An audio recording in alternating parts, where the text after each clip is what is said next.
એ મારા ભોળિયા મહાદેવ, આજે શ્રાવણ મહિનાનો છેલ્લો સોમવાર હો. શ્રાવણ મહિનાનો છેલ્લો સોમવાર.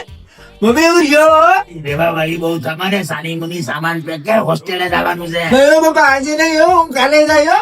હું આજે શ્રાવણ મહિનાનો સોમવાર ગયો, પછી મને પરાણ ક્યાં કરું? મેં તને કીધું નતું કે આ નોળિયા જેવો પગ ભરાવી જાય.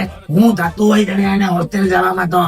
પણ બાપા, આજ કોઈ હોસ્ટેલે આવી પણ નહીં હોય. મારા બધી દોસ્તારો કાલે આવવાના છે. એ પણ ભલે ની એક દિવસ રોકાઈ જતો, એના મમરા પણ વઘારી નાખું ને.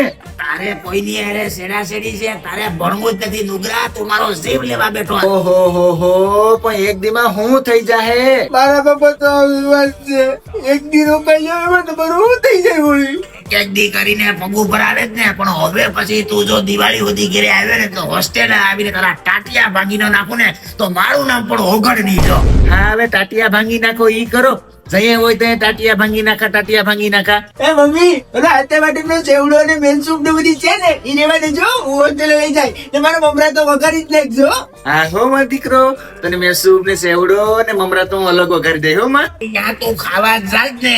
આજનો દી તું કાઢી લે. કાલે તું હોસ્ટેલે કેમ નથી જતો ને એ હું પણ જોઉં છું.